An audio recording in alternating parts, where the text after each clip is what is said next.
Welcome to my reading of The Brass Web. The Brass Web by Matthew Didymus, dedicated to the Immaculate Heart of Mary. Chapter 1, Pauline Apocalypse. Chorus. Woe unto the city and its inhabitants! Woe unto the city and its inhabitants! Woe unto the city and its inhabitants! And finally, woe unto us! One studying the maps today, after 2 non-consecutive decades of war, famine, pestilence, coastal erosion, have passed through the camp like an angel of death passing through mints, like mice chewing bowstrings, frogs eating all the leather horse straps, and the propaganda rings have rippled away the universal truths far out to sea. Manet find the name Pakesley worth more than a passing glance, but it wore a beacon, a bastion, a rook that moves in the shape of the cross with the teardrop paisley pattern from the ancient kingdom of Kashmir of Akbar the Great, spattered all around the foreground, spinning and spilling out from the crags of the river. And Pakesley was where the ancient mice battled the frogs near the puddles, both wearing broken, somehow Victorian porcelain in all the books, teacups as armor, and the daintiest teaspoons as lances. And all the while, Mr. Snake watched on, nodding in approval. This battle ended with a 3,330 some odd years truce, which made Mr. Snake eat dust all the while. But the truth has been shook. The people of this modern day may think the ideals of humanity, i.e., love thy neighbor, are nay more than a semblance of ideas, shadows, untenable in the days of yesteryear as they are untenable in today's year. And though the idealism of each century turns to idolatry of nostalgia the next, the kernel remains inside the calcified lump, like a fossilized crab in sandstone, the very same sandstones that were hurled at the archetypal Hercules in all of us. As a matter of strict opinion, the vain strivings that were tied as the notion of nations and the amalgamated lands that lasted through the first 10 years' war, and seemingly everyone swore blood allegiances to, were defeated in the second 10 years' war, which everyone treats as it happened altogether. But it took nearly 32 years. There were 8 years the metric system was imposed worldwide. And no just the old metric system.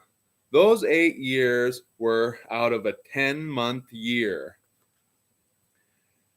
And from those nations a confederacy of horns now reigns, and all who claim to be humankind scattered within the general populace are denizens of ALOG, Air, Land, Ocean Government, or were until it became ALOE, Air, Land, and Ocean Empire.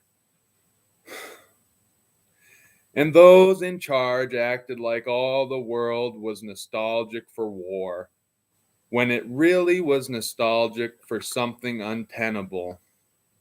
The spirits of the 20th century, 19th, etc., 16th, contingency, thy name is recess, are banished and are now haunting the forest and moors amongst the country folk in a sort of folk religion of those who came from all corners, the East, the Mid-East, the Far East, North Africa, South Africa, East Africa, and West Africa, all stopping at Millport in the path of the confessor St. Mirren to pick wild mushrooms and pickle beets, be laborers, to set up little corner shops, to teach the school children arithmetic and grammar, to be nurses and doctors. Twitching streamers through the starlit skies became the bulwarks of what electrified and propped up a decaying corpse called the Empire, reanimating it as the Frankenstein's monster and, well, their descendants, these gentle reminders, remnants, stir about in hill and valley, farmers, salt of the earth, and the newest empire will nay enlist them in any regiment, especially know as cooks, because they put visions into the porridge, and visions in the tea, and visions in the meat, though it's really just a blend of spices from East African street food artists back home.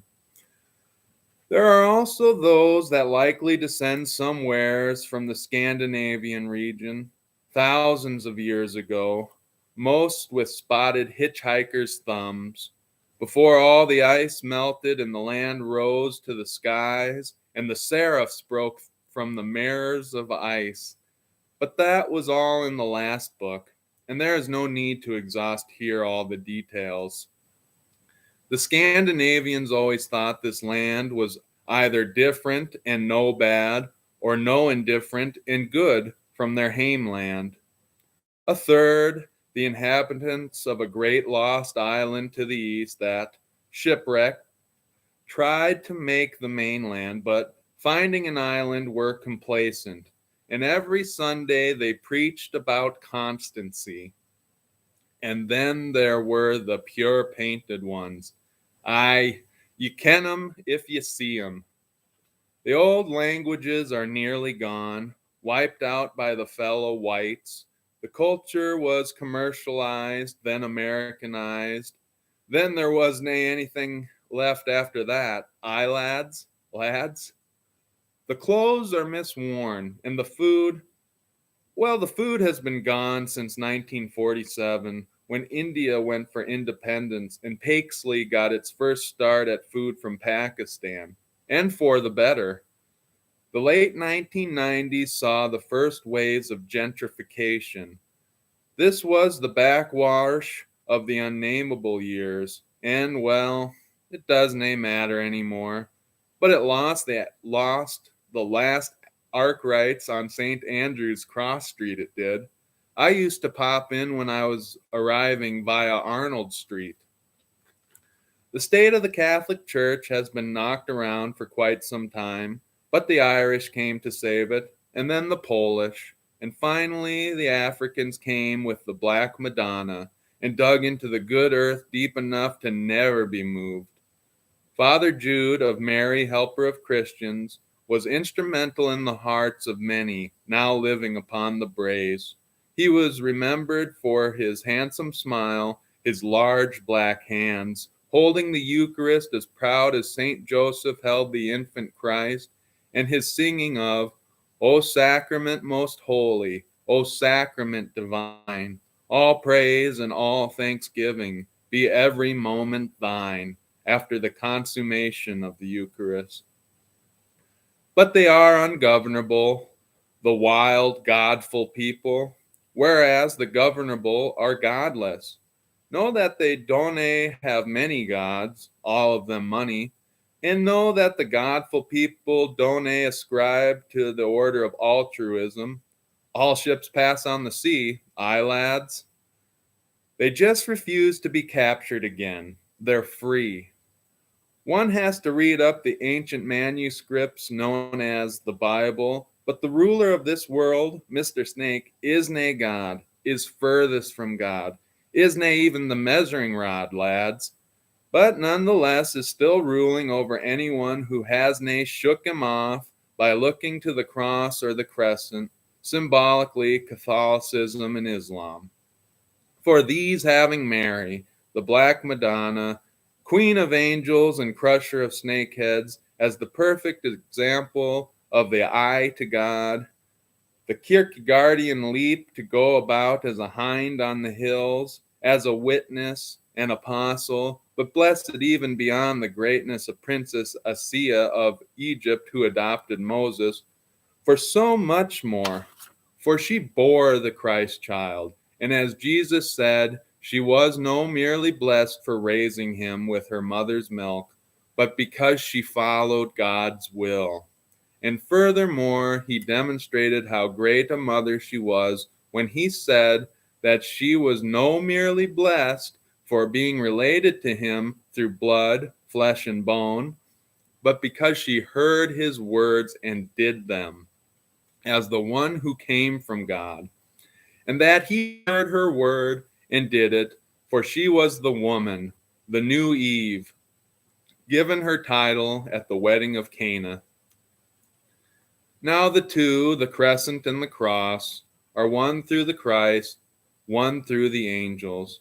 And the rulers of this age and ages past have confused what these two mountains, Zion and Sinai, truly mean, and how Mr. Snake would attempt to, through obfuscation mostly, to undo what Mary has done through her fiat. Oh, how Moses spoke so well, but was understood so poorly by the menfolk. St. Luke has a few words, and the whole Queen of the South rising up, where Jesus declares that the black Madonnas will rise all throughout Africa and throughout the world. The second quarter of the 21st century saw the great wave of migrants after Scotland won its rights to its migration policy. Most came to be with families that had already been started by some great matriarch who had made the journey as a young girl.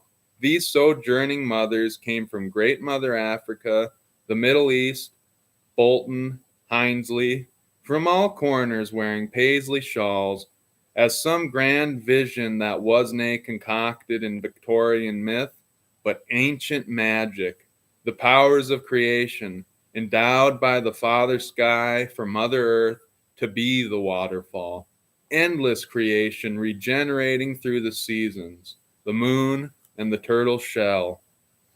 Good paisley shawled mothers know how to cook the traditional cakes on holidays for their paisley pajamaed fathers, though. Ideas such as traditional, love, and spirit are relatively taboo in the secular world, though there is a reference to notions of good and evil by the government/empire, which Scotland now is a client state. Only what is eliminated and what stands, as in the material world, is no supposed to contain these words, since they are ideas, and what the imagination of another eliminated word would bend and shape them to mean something material in the mind, heart, and belly of man, as it were. And so existing as the concept, the material concept, but if it can nae be materially produced, it does nae have a usefulness to the empire. And so is imagination, and so is immaterial, unworthy to be clothed. Ideas, the loftiest ones, as it were banished as a naked, poor tom cat. The holidays are no meant to be celebrated, but within some hames the days are remembered. They used to be the bank holidays and all, and the churches of various religions still are free to celebrate, but it'd be unlikely that church and state would see some quasi-king priest reign, though even a lapsed quasi-agnostic with any blood of orthodoxy would nae be allowed to serve very high in the empire, for averse to the reasoning of the old theocracy. Atheists and agnostics could nae loyally swear oaths if they did not pledge fealty to the God the government had sanctioned was all right to worship from a purely unfeeling way. ALOG 288.8. But under ALOE, not a theocracy, it was reversed so that if you believed in God beyond an unfeeling way, you were thought a candidate for the Lateran Water Tower, part of the Lateran Water Hospital Complex, a sort of country estate. The tower was developed off the Lateran Water River, which flowed into the Cartwater River through Pakesley during the reign of George III for the Mad, a sort of landmark to the east of Hawkhead Road.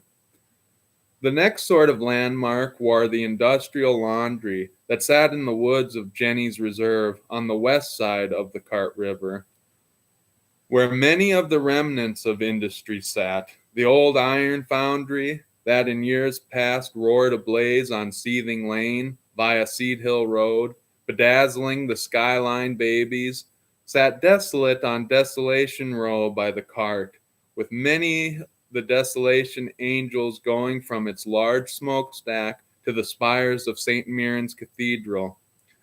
The old shawl and pajama mills had been torn down, save a few which were now offices and flat suites to let. At night, spotlights would shine, and the shadows of the architecture of the old buildings seemed to be alive, breathing, sighing, seething with the past. The Candlemas had been, though nobody mentioned it, nay, even the angels, who wandered again from the spires doon the road to Harvey's, a little pub doon there on Glasgow Road there. Some folk indeed patronized both church and pub, but were the ones who would nae talk of it the most, though within communities of the old folk, it was known who held on to the old ways, and who patronized what, aye. Organized religion had been propagated as a great danger during the first and second virus, though all gatherings/organizations were thought dangerous. Only the dead wore religion with any lasting, dignified sense, though simple rain would dissolve their stone markers as well. But these days no one would dare have a cross or crescent-shaped tombstone, no in the last 15 years, just maybe a little T or C imprinted. The large windies of Harvey's fogged up from the heat inside and the damp cold outside. Though the fog could be wiped away to allow for a glimpse to look outside, it would close in again with condensation and veil what passed. Thus the veil was nae lifted, but kept in place. A call came at the phone, but it was just some bird asking if they was open. Unbeknownst to the tinkling of beer and cider glasses and twinkling of scotch and gin chasers, a wee blur named Ronnie Webb walked past in a blurry coat, leaving behind a drag line of glowing, molten brass. And the angels peeled off their perches and followed him, for his mother had prayed a subah for him. He kept his head doon the blurred road. After a few blocks, he took a sharp right. He always took corners perpendicularly, which incidentally was south, doon along the mossy, flowery, damp, grayish-green stone walls. Behind the wall was residences, cookie-cutter hames with little red and white stones dumped in front and leveled out for driveways. The kind of hame you say to the missus, pretty good, aye? There were trees that hung over the stone wall, and from time to time Ronnie would duck and weave like a gallant weaver, conscious of any oncoming or rear-coming pedestrians or cyclists' movements. For as he was a rook, chariot, that is, and the angels knew if he could move up the board, he would be as valuable as, say, a rook and a pawn. Eventually he came to Hawkhead Station and went over the false hill. The train tracks ran under the false hill, and Ronnie liked to time out so he could either see a train coming or going. His dad told him they went over a bridge that was also built during the reign of George III. Atop the false hill, he scanned doon at the platform, where the train cars landed, and he looked up to the glorious green braes that surrounded Pakesley. The furthest one had a waterfall his parents had taken him to. The closest was a cemetery, and far beyond the cemetery was the Lateran water tower. His grandmother's house was just across the road from the cemetery, but he was going just past it to a corner shop before coming straight back hame to his mother. When he came doon off the hill, he crossed over to the side where the cemetery wall split into a tall black steel fence, presumably so people could look in to see the graves as they passed, and no, so the graves could look out. And as one passed, one could see inside. Hawkhead Hill, the cemetery hill, though some called the fake hill Hawkhead Hill, a faux pas for sure. A mass to the east, low and long, long and luxurious green and fiat lux, though fully encompassed by this perforated wall. Many of the gravestones were from the First and Second World War. They made a new cemetery for World War III, but we call it the First 10 Years' War now. The boy looked within the damp, mossy gravestones scattered uphill, and throughout there were the damp trees whose branches often were so saturated with heft that they split and fell upon the stones. There was the gorse. The cemetery was so large that it had to be maintained by the council, but the lowest parts were continually flooded, and between the floods and moss, ivy, lovebine, woodstone, and gravity, the whole graveyard was becoming a grave unto itself. Close to the fence, Ronnie saw a large cross that had been broken off at the base and was laying in two further sections on the ground, half in the water, under a tree branch. He remembered a cross being in his grandmother's house beside his great-grandmother as she lay a-dying on the pull-out couch. His great-granny and the cross had the same posture, similar anyways. The cross behind her had the same sort of weaving design inlaid. The name at the stone-based cross could nae be read, though Ronnie spied out the tops of a few letters. He sometimes thought that was his granny's, since he did nae know where it was exactly. Her funeral was blocked in his memory due to severe knee pain he had the entire time. But he reverenced this broken stone like it was hers. He felt sad it was broke. He felt sad all day because of a dream he had about his great-grandmother. His great-grandmother died in her nightgown, and although she was still in her nightgown, she was standing alive in his dream as the sun in the day, arms out like the cross. Driven forth from this pensive moment of recollection, Ronnie kept doon the road. A pool of brass remained where he had stopped. He had £2 in his pocket, but was mostly sent out for fresh air.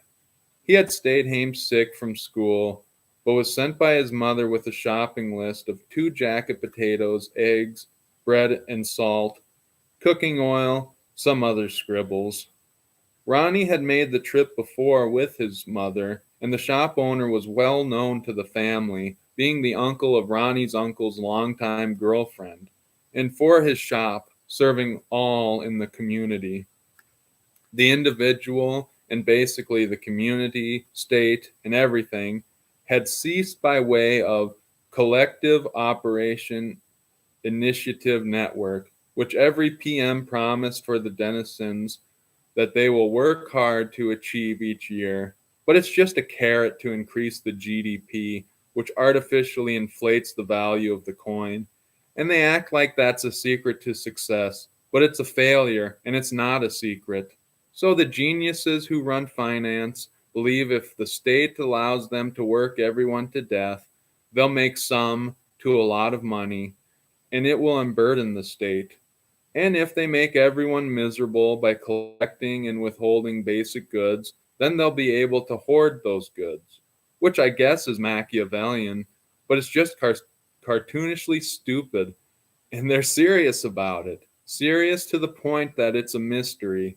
like coming to God through an Elysian mystery or food poisoning. But even the Mediterranean people thought to only do that once and have the experience. No have endless fun doing it. Endless poison? That just leads to mischief, and it's just asinine.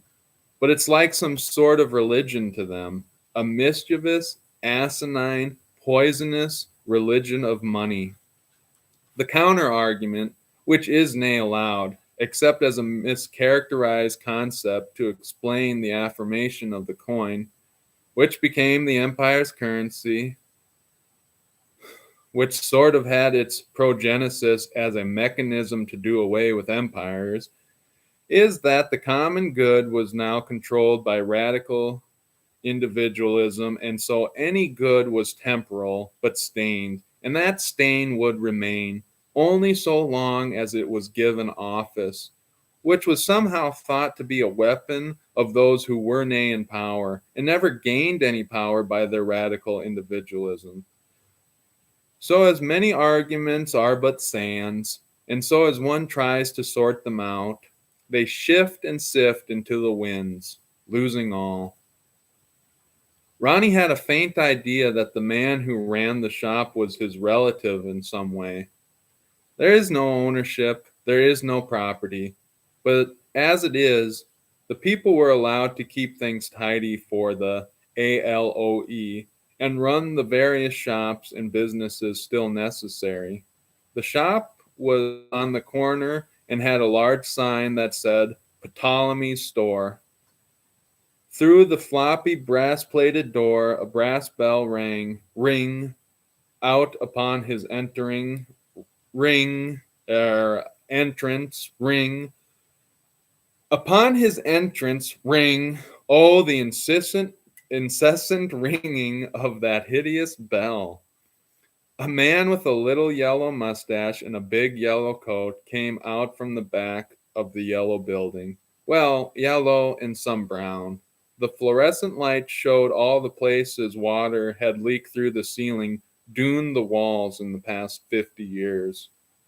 Mr. Ptolemy welcomed Ronnie with a grand, "Hello, Gobner."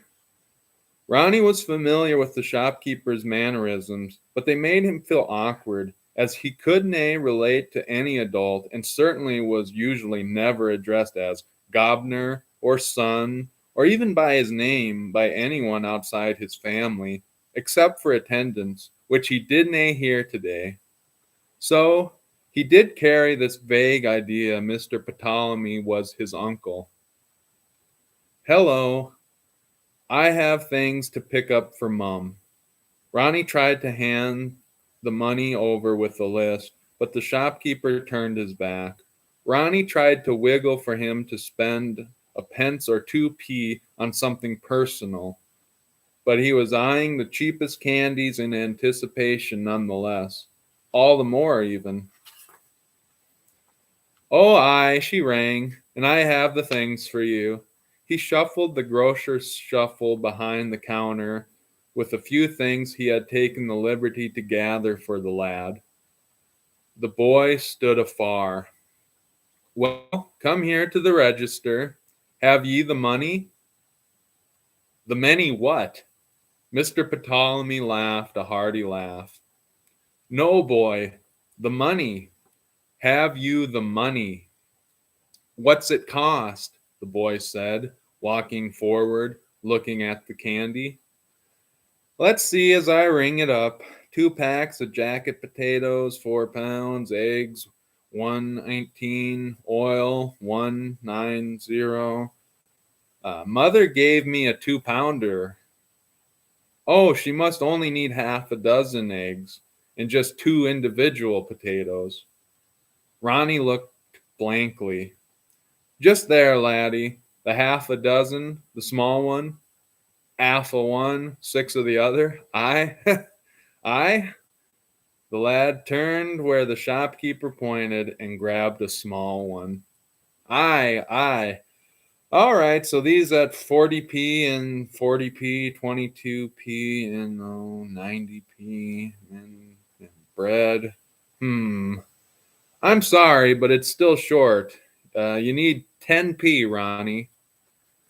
The lad had nothing to say. He just stared and wanted the ordeal over, and the man sensed this. All right, Ronnie, I don't know.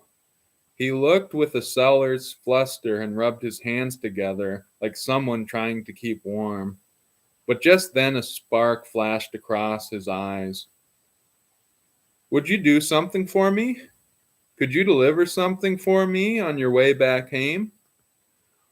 Ronnie couldn't find any ground to tread in this whole experience. Adults didn't ask him to do things. He was told what to do and he did them. Okay, he mumbled after the silence pressed him. Wonderful. So do you know Miss Rainrag on your street? She walks outside on Sundays in her nightgown. Ronnie's eyes went wide, but his eyes had no answer to the question. Well, just a minute. You know what your address is? 2 Glasgow Road. Aye, and Miss Rainrag lives on Glasgow. So, at the corner, when you would turn, that is the 1000 block, and it goes down by 100 every block. It's easy. The streets are numbers. You ken the winds, you ken the town. Gran. Aye, lad, Gran Hecuba says that. She got it frae me. Mr. Ptolemy laughed again. I know 5th Street Auto. Clever lad. Aye, so on 5th Street, that would be the 500 block. And Mrs. Rainrag lives just beyond that on the 400 block. 404 2/2. If you can take this box to her, she always pays every 2 weeks for, well, anyways, this box of food isn't too large, and you only need to ring her buzzer and tell her you're there with her groceries from Ptolemy, and she will let you in. She can't walk much, but she'll let you in, and then you can go on to your house. Okay. Mr. Ptolemy was delighted. The lad remained daft to it all. He understood he was doing something, but a fog had set upon his mind, dampening the cortex, the burning bush that doesn't exhaust, though it calcifies with anxieties. Here you are. The bag is yours for your mom, and then this box is for Mrs. Rainrag, right? Right. And here, I'll write her name and address, and when you get to the building, you can find her name, right? Aye. The lad was more surer of himself now that he was being told what to do directly. Though if his mom had phrased it, she would say, I wrote her name and address, and you will have to find her name and address, and so on and so forth. That he could understand. All right, Ronnie, and that's more than a 10p job. Would you like a chocolate? You must eat it here before you get home. Oh no, don't they want you hiding anything from your mum? I'll eat it here. Ptolemy laughed again. Aye, you're a lad. The shopkeeper gestured to the side, and the boy looked at what was generally no within financial reach, sans windfall. He saw the rows of different chocolates and candies. He reached out slowly, but looked to Mr. Ptolemy for reassurance, and the man's smile made him look back and quickly grab a red packaged bar, his favorite. Aye, go on, it's yours. Open it up. Ronnie opened the wrapper and started to take little front teeth bites until it was gone. His soul felt lifted. His eyes were bright with excitement of a mouthful of honeycomb chocolate, like a great Jonathan in battle. All right, all right. So here you are, Ronnie. You do as you're told, aye? Right. The boy shook his head in the affirmative and reached up for the box. As he was leaving, Ptolemy said, Ta, and Ronnie pushed at the door and said, Cheers. Ronnie left, and all his former paths of brass had mixed with the rain. He continued up the road, past the cemetery, and crossed to be on the other side as he neared the false hill. He was so excited he forgot to look over at his grandparents' place as he passed. Just then the wind had picked up, and it was a bit hard to carry the box, but the clouds were nigh bursting with rain just yet. Ronnie made it to the turn, and he looked to see the numbers on the sides, on all sides, but now on the sides of the hooses, and was astonished to see them descending from 10:20 all the way to 10:02, and then to 9:20 to 9:02. He looked at every number on every hoose and was somewhat amazed the trend continued. He passed Harvey's and past Fifth Street, and then he walked very slowly until he found the number he was given, 404. He looked at the building and saw the entrance way that was much like the building in which he lived. He walked very carefully to the door and saw the buzzer box and found Mrs. Rainrag at number 2/2, like Mr. Ptolemy had said. The buzzer rang as he pressed it, and the sound made his finger jump off the button. Soon a voice came to the buzzer. "Hello?" asked the shaking voice. Ronnie froze but croaked out, "I have your things." "From Loomy's? Who is this?" "Ronnie Webb." "Oh, Loomy has himself a delivery boy, he has. Come in." Ronnie stood aback as the buzzer sounded. Then he walked forward, abuzz with adrenaline, and pushed the door open. He entered the first door, and there was a stairway immediately to his right, and a hall staring back at him. Ever so slowly, now quickly, but in a panic he could nae remember her number, so he looked to find it doon along the patterns of the carpet as he fumbled through his pocket, all the while maintaining the box of food from spilling the groceries. He finally set his back to the wall, either out of desperation under the weight he carried, or to retrieve the information from either his person, i.e., his pockets, or his mind. Then a voice came from the stairwell. "Come to number 2/2 then, Sonny." Ronnie backed up from the wall down the hall, and the voice called again as he entered the stairwell. He climbed the steps, and then the voice came a-calling a third time, so he answered, "Aye, I'm here." "Aye, 2/2, you daft wee ache." He went upstairs, and an old woman was sitting on a chair in the hall by her door. She stood in her nightgown. Ronnie thought of his great-grandmother in his dreams. His great-granny basically just wore her nightgown towards the end of her life. So he thought of nightgowns and death, and dreams and death. He nearly paused, but continued forward, arms out around the box. His brain felt like it was on a chain pulling him forward, like his da working the garden tiller. His head was a-shakin' just as much as his did. "And what's all this besides?" she said. "Oh, mine," Ronnie said, then corrected. "Me mum's." "Ah, well, ha' ye there mine as well?"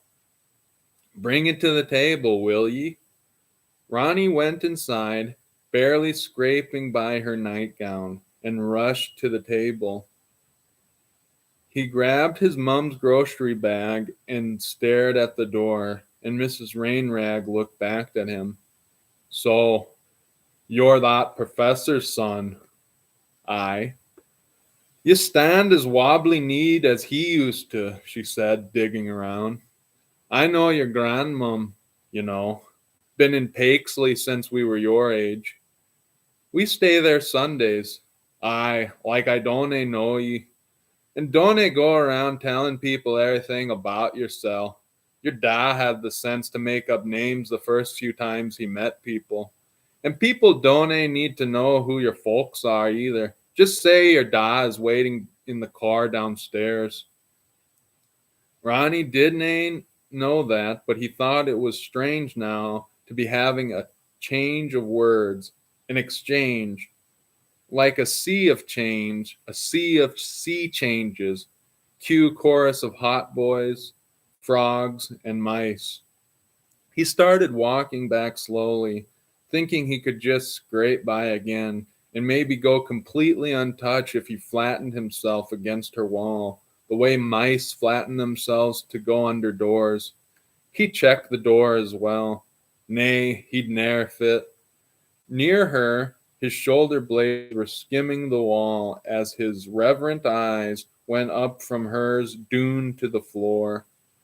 The way he held his body like a statue, it seemed he was falling over every time he dropped or drooped his head. He didn't dare look towards her apartment, but he saw it to the side when he looked at her eyes. She maintained her stare, and just before Ronnie could go to the door, Mrs. Rainrag moved and said, "Hold here 1 minute." Ronnie wanted to go forward and leave, but she carried some sort of authority in that nightgown. She had seen me as a baby? Ronnie was trying to remember if he remembered seeing her. Maybe he remembered the inside of the church, but just in his dreams, death, grandmother's nightgown. The door was open, but he stopped where she told him to, and she shuffled away back to her apartment by her chairs. Ronnie looked into her apartment now. It had 2 red cloth chairs and a television set. He looked back at Mrs. Rainrag as she came back with something in her hand. "Here, laddie, 2 pence for nae having to see old Loomy today. And don't tell him I give it ye, or else he'll start coming back." "Thanks, great grana," Ronnie said. His eyes got large and stared at the woman. "Ah, your great gran Hannah was a fine woman. I suppose she had a nightgown as this?" Ronnie nodded and said cheers. Once Ronnie said cheers, he was out like lightning. Heading back out the door, he felt he could walk under it now. Mrs. Rainrag watched the boy, but just up until she shut the door behind him. Ronnie took 2 deep breaths in the close, then walked home, pure mortified. He put the 2 pence in his hands, the 2 1p coins. He clacked them together a few times and then pocketed them. He was nearly crying, but it had been a while since he cried last, so it was nae out of nowhere. It had certainly been a crying day. When he got home, he put the bag of groceries doon on the kitchen table and ran up to his room. His mother, Andromache, the man battler, followed him, and he was on his bed crying. She was afraid and asked him what was wrong, but all he could say was he didn't know. She rubbed his back until he wore himself out, and then let him alone to take a nap. "My face be a moon, and clouded too," Andromache said, quoting again, or rather her version, where she remained in character and just kept speaking, adding lines to the part. She worried about her son, Ronnie, but she had worried about him for a day and a half and was finally giving herself the night off. She had just wanted him to get out for some fresh air that day. That was supposed to be for her time off, but he came home crying and out of breath. She needed to get him ready for, or maybe just keep, alack the day, the weekend approacheth. There was a birthday party, unofficially tomorrow, Friday, the actual day, but officially Sunday, and if she was nae taking Ronnie, She probably wouldn't go, although she wanted to. She always liked going to her in-laws on Sundays. All through the separation, she didn't miss a day, mostly because Hector wasn't likely to show up and didn't. But she had missed a few Sundays here and there, hither and yon, ceaselessly contingent, and to call them to mind was like keeping a pressed weed in a book just to pull off the shelf when you're trying to sleep and prick yourself with every few months. But to each their own neurosis, c'est la vie. She resolved to call his father's office the next day. The case of spontaneous combustion, Hector said, that we have read about in preparation for today's class, some felt gave credit to an unwarranted fear. He was interrupted by a page of a squire of a knight, telling him he had a phone call. Hello, he ventured. It's Aunt. Ronnie stayed home from school yesterday. Then I sent him out for some fresh air, but he came home crying. What? Today? No, yesterday. He went to school today. Aye, right. I asked him why, but he said nothing was wrong, and later he said something great happened. Yesterday, aye? Well, aye, but I am worried. It's nae just a story. Right, sorry. Did he leave the hoose today? Aye, I just told you he went to school. Right, I know, just saying. He was fine today. He said Cressid's uncle gave him a job delivering groceries, and he got a chocolate bar. And Mr. Loomy gave us 2.5 pounds of potatoes when I asked for 2 individual potatoes. I told him not to get everything. I just said a few things, thinking Ronnie would find 1 or 2 things was all. That old stargazer.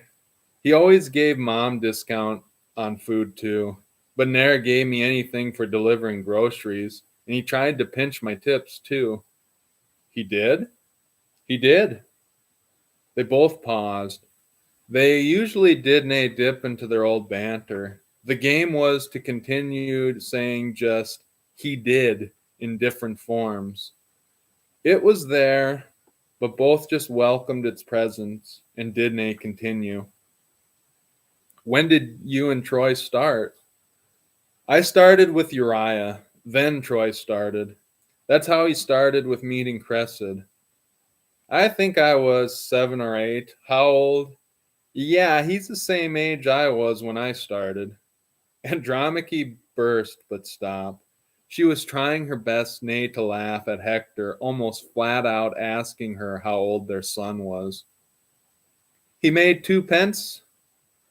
He can start saving for university. He's about the same age you were when you started saving for university, right? Well, I. Hector appreciated the moment, holding his words in the side of his mouth like a savory piece of haggis. He's about due for a savings account. I don't know how he feels about going out tonight. He was laughing and crying in one afternoon, on top of being sick from school. I guess there is no need to. You all right keeping him then, or? We'll go to Sunday dinner at your mom's, yeah. Right. So there's something tonight? Cress's birthday is tonight. Right, I know. We always have it Sunday, don't we? We still have something on her birthday. Still? Doesn't Troy take her out? Aye, Hector. He never wants a party. Then Troilus asks her to marry him, and she says no, and then they walk around town all night and come late to the party and apologize, and we say it doesn't matter, and we have tea and leftover, and your parents go to sleep first. Still? Aye, we didn't stop. How is Cress? I think she's cooling off. Oh, okay. Hector was swimming in milky gossip. unknowingly churning it into a cheese he would have to eat his way free of. Well, thank you for calling. You're welcome. Okay, are you late getting back? No, that's okay. The kids will just leave. Yeah, I mean, I should see if they stole my briefcase. But that's your one class, Andromache, Ronnie is first, always. Okay, I'll keep him tonight. Right. All right. Bye, Hector. Bye, Andromache. Hector, the great restrainer, strained himself from his hot tears and walked back to his class with a heart full of mystery.